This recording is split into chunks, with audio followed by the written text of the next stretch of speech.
প্রধানমন্ত্রী জনাব তারেক রহমান বগুড়ার উন্নয়নে সবসময় সচেষ্ট ছিলেন।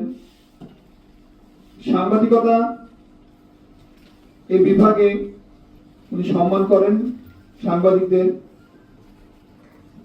উনি প্রধানমন্ত্রী হওয়ার 24 ঘন্টা আগেও বা ধরতে পারেন আমি দায়িত্ব নেওয়ার আগে দৈনিক দিনকালের আগ পর্যন্তই উনি কিন্তু প্রকাশক সম্পাদক ছিলেন দৈনিক দিনকালের, একটি জাতীয় দৈনিক দিনকাল। দৈনিক দিনকালের সাথে শুধু কিন্তু উনি নতুন না, উনি কিন্তু প্রায় 30 বছর এই পত্রিকাটির সঙ্গে জড়িত বিভিন্নভাবে। এবং আমি যতদূর জানি 91, 92 বা 93 দিকেও উনি দৈনিক দিনকালকে অনেক সময় দিয়েছেন।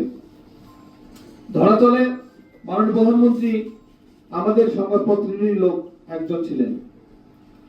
মাননীয় প্রধানমন্ত্রীকে আমি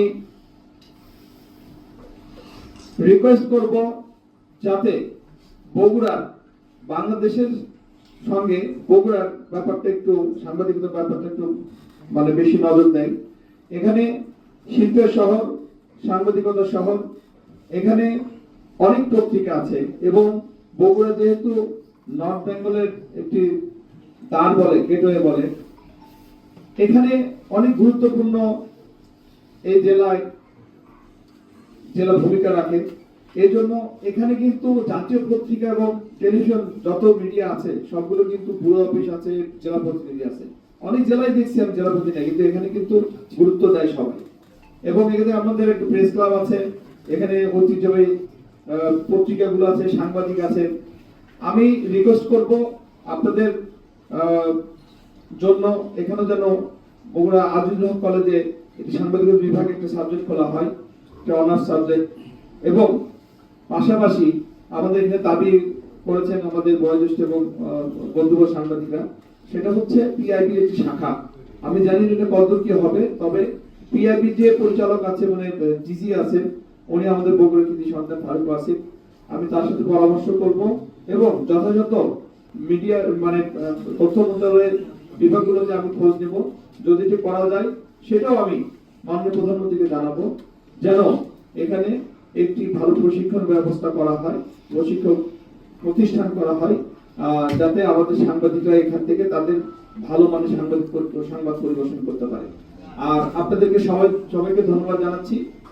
আমি আপনাদের এখানে উপস্থিত হতে পারে অনেক আনন্দিত, কারণ এখানে অনেক মুখ দেখলাম, যে মুখগুলো দেখে আমার খুব ভালো লাগলো।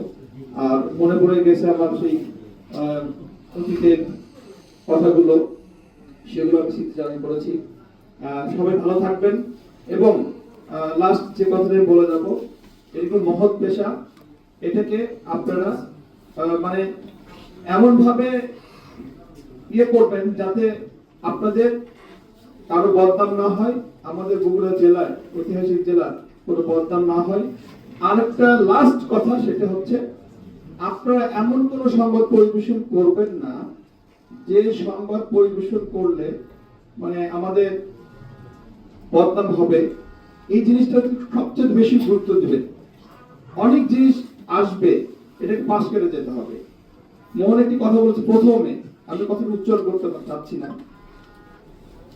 মানে আপনারা যতটুকু সম্মান রাখতে জেলার কাজ করতে হয়, এইটুকু মাইনাস করে কাজ করবেন, যাতে আমরা এই জেলাকে অনেক আগে নিতে পারি।